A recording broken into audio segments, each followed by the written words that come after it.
Erev Tov Lekulan, hoje vamos de dar filme de Alahá, Lefi Kitsushu Hanaru, do Raham, Rabbi Hagaon, Shlomo Gansfried, com as devidas inserções, como consta na a base de dados, com uma análise de notas de rodapé, assim como a gente encontra Tosfot e Rashi na Gemara. Aqui temos o Hairot e Darkei Alahá, Hairot Lefi Ashkenazim e Hasidim, e Darkei Alahá Lefi Sefaradim. Qual Sefaradim? Mizrahi, Sefaradim geograficamente, né, que é Marrocos, Espanha e Portugal, e todos os países que também são conhecidos como Mizrahi, mas no final das contas, pela tradição, todos são chamados de Sefaradim. Bom, pelo Daf Yomi, ainda que não seja como consta hoje, estamos em 23 de Adar, mas vamos no dia 5 de Tevet, e a gente tem a relação sobre o preceito da Halá, a Ishar, Sheini, Lebeit Kodesh, a mulher especial da casa sagrada, assim como a Frashat Halá é uma mitzvah muito importante, a separação da Halá. Consta também que a mulher deve acender Lehadrik Ner Shel Shabbat Kodesh ve Yom Tov, né, as velas de Shabbos, de Yom Tov, e também cuidar da Taharah Mishpahá, né, a pureza familiar, quando ela está nos seus dias, quando ela não está, o que ela deve fazer, como ela deve se portar. Isso automaticamente conecta a mulher também com o recato. O recato também se refere a não somente a forma como se vestir, mas a forma como se portar, o que falar e até o que escutar e o que não escutar. Em relação a Frashat Halá, a gente tem logo sobre o Siman Lamed Rei, Yulchot Halá, Saif Shmone. A mitzvah, a Frashat Halá, ela deve ser executada pela dona da casa.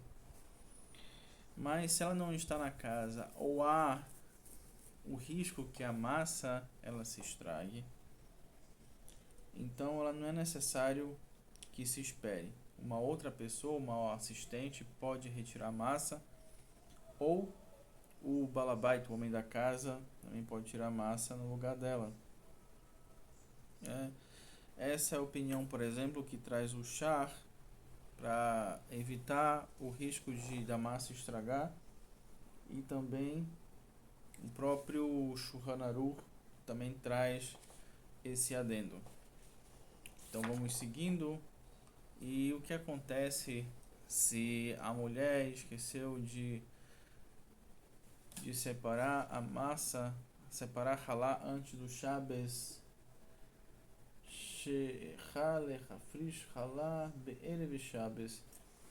Bom,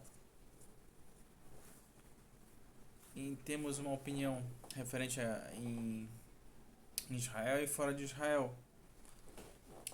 Em Israel, caso ela tenha esquecido, assim traz o Darkei Alahá, que é a opinião, por exemplo, do Shulchan Aruch, do nosso querido Maran Beit Yosef Karo.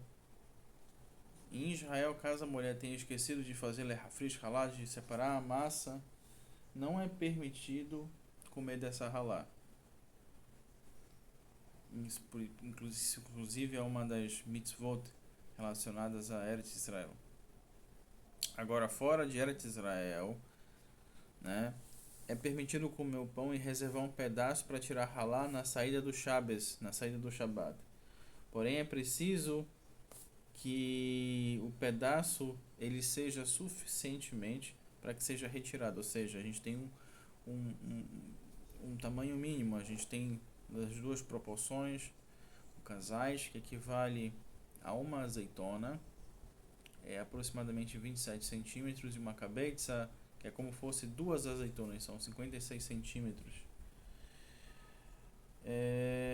Então, dessa forma, é sempre bom, caso a pessoa percebeu que esqueceu de fazer ela refrescar lá, ela deixar uma quantidade que pelo menos seja uma cabeça para não se ter safek, não se tenha dúvidas.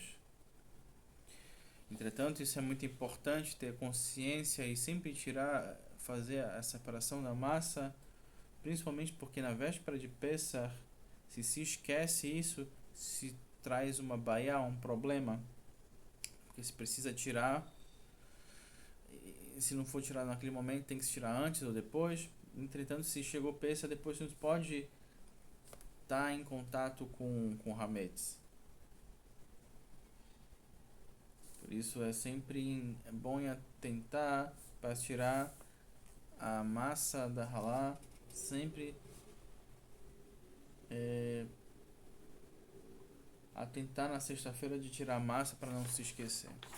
Bom, dessa forma, de uma forma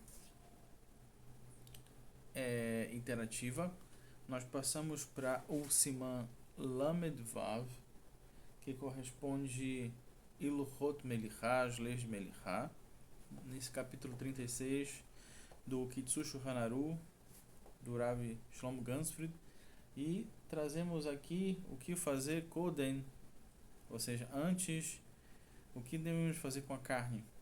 Lembrando que a salgação da carne, o ato de Melichá, é o que é feito logo após a Sheritá, o abate, o que temos que fazer logo após o abate. Após o Shohet abater, tudo caché, da melhor forma possível, sem nenhum safek, a carne caché, ela tem que passar por um processo de salgamento.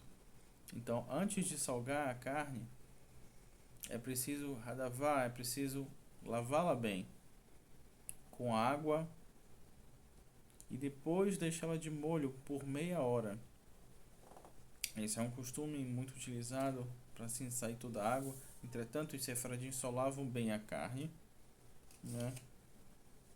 Essa é a opinião do Ben Ishai, que o costume é só exatamente lavar bem, enxaguar bem a carne.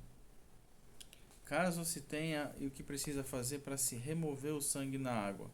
Nas partes onde o sangue ele é perceptível, é necessário esfregar com a própria água da imersão a fim de retirá-lo, né? Nas aves é necessário esfregar bem o lugar onde ocorreu a sheritá.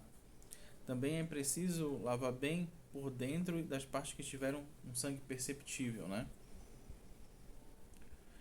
E se houver hematoma na carne ou na ave, é preciso cortá-la ou retirá-la antes de pôr de molho.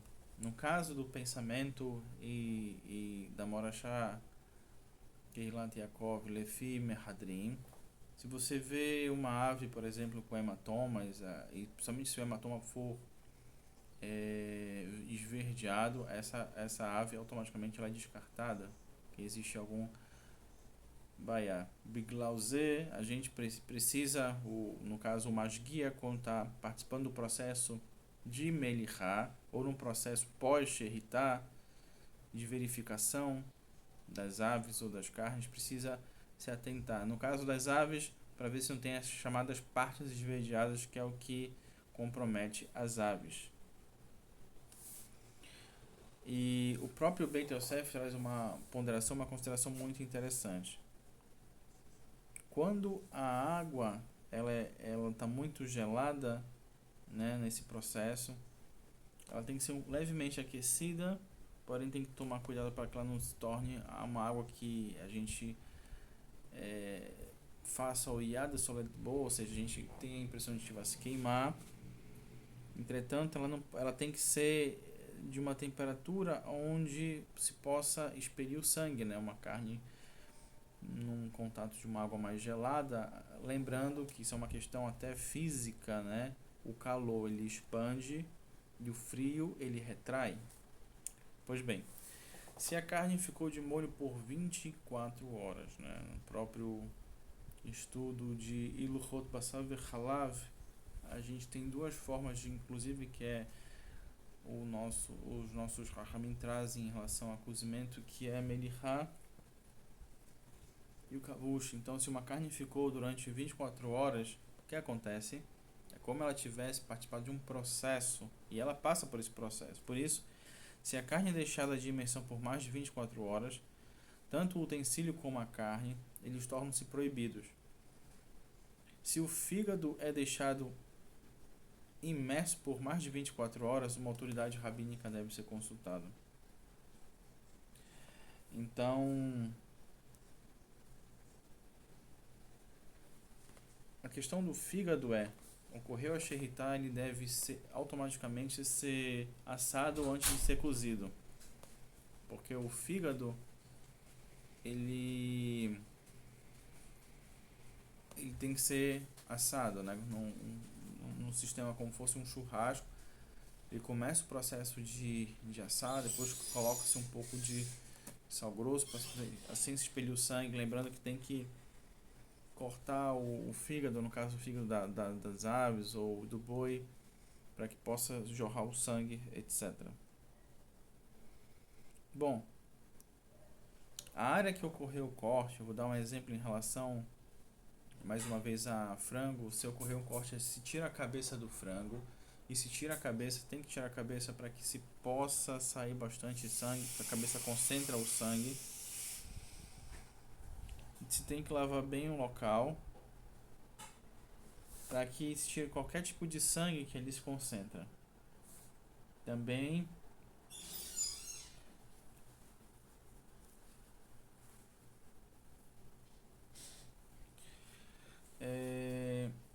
recipientes usados para deixar a carne de molho. O recipiente de imersão da carne não pode ser usado para colocar alimentos. Não.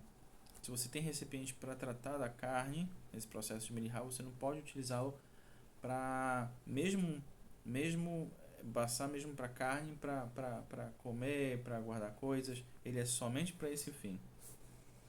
Fazer escorrer a água de carne, né? É necessário escorrer a água após a imersão da carne, para que o sal não se dissolva e acabe não retirando o sangue.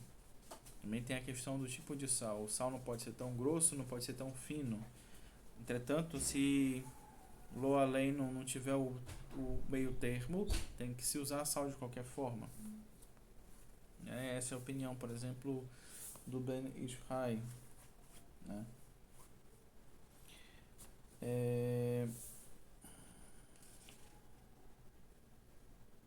E também o próprio Shulchan Aruch traz isso através do Kaf HaChaim. E como a gente deve utilizar o sal sobre a carne? Nós devemos espalhar bem a carne em todos os lados para que nenhum lugar fique sem carne. Portanto, é necessário abrir direto às aves para que o sal seja espalhado por dentro, né?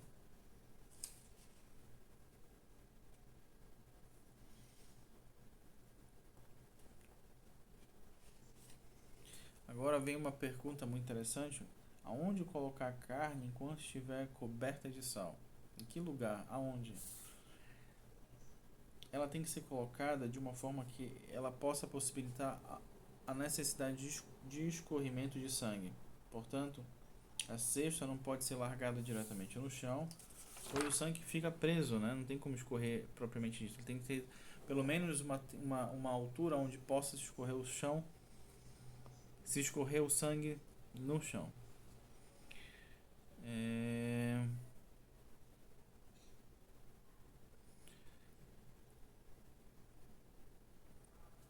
Há quem costume deixar a carne escorrer sobre uma espécie de prancha, uma espécie de mesa inclinada, né?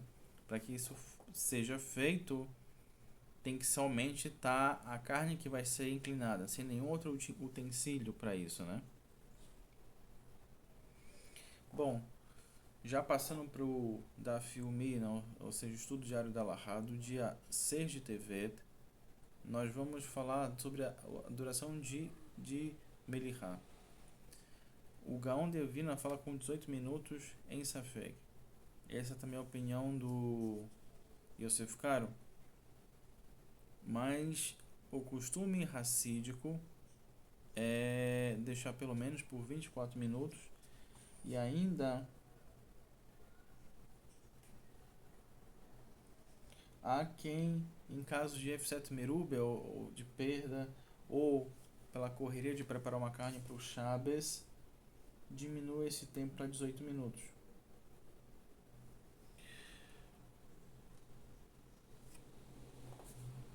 Lembrando que existem passos, né? Então, após lavar bem, né, a gente salga. E depois de salgar, a gente lava mais uma vez.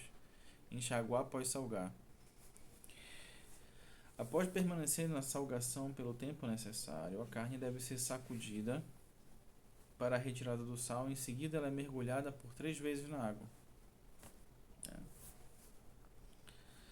A mulher que tem Desiat Tishmaia, que seja temente a Deus, deve ela supervisionar a lavagem da carne. Por mais que ela tenha contato de pessoas que possam auxiliá-la, ela tem que estar como uma pessoa, como uma masguirá, atenta, né? E o homem como masguia, sempre atento no que está ocorrendo, para que dessa forma, lo além, não ocorram transgressões. Também é preciso ser zeloso para não deixar a carne antes da lavagem no utensílio sem água, né?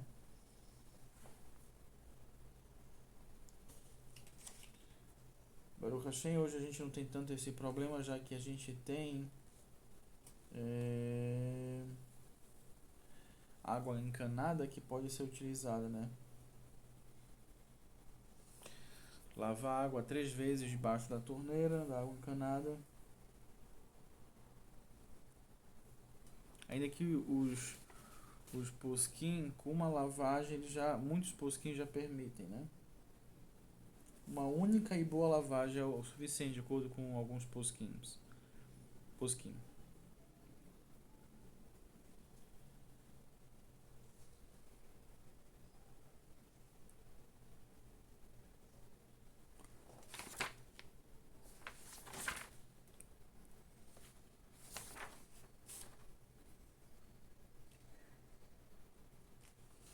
Bom, algumas partes, como cabeça, ossos de tutano, até as próprias patas, o coração, pulmão, são o que a gente chama de Beit Yosef, né? A importância de olhar cada parte com muito cuidado, a questão do coração, abrir o coração para que se possa escorrer o sangue dentro dele, a questão dos pulmões, cortá-lo bem, abrir os tubos para imersão. Caso eu não tenha verificado isso de uma forma mais rigorosa, muitos poskim permitem, ainda essa carne não pode ser chamada de Beit Yosef ou de Glad Kosher, mas ela está kasher. Mas olhando de forma com muito cuidado, com todas as partes, entre pulmão, coração, as entranhas, ela sim passa a ser um Beit Yosef, Bezat Hashem.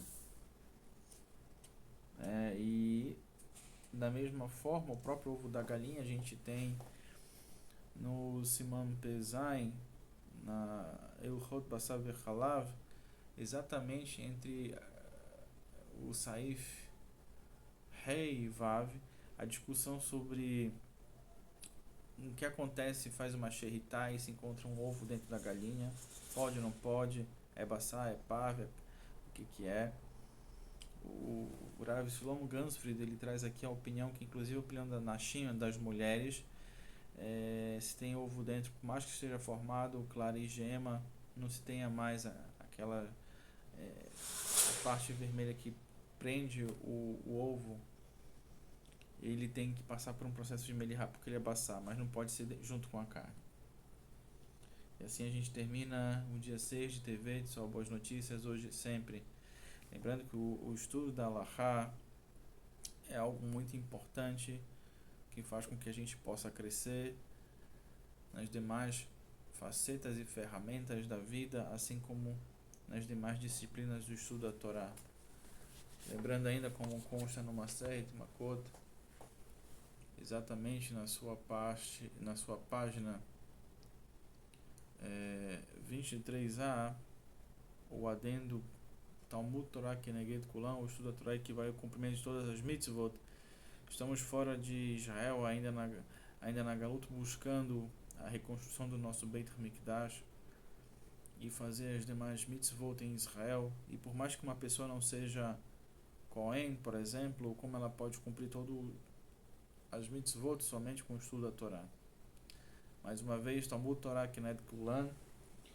E a kavaná desse estudo, como eu e o meu Havruta Fernando temos o costume de fazer em relação ao estudo do Kitzur Shulchan Aruch, Leilu Nishmat Farad ben Nazli, Miriam bat Mordechai, Divora bat Baruch, Avraham ben Hisne, Mazal bat Miriam, Yosef Rachamin, Hai ben Esther, e a minha Aruchim, que os seus dias sejam longos e repletos de luz e alegria, Haim ben Mazal, Yosef ben Moishe, Shmuel ben Moshe Aharon.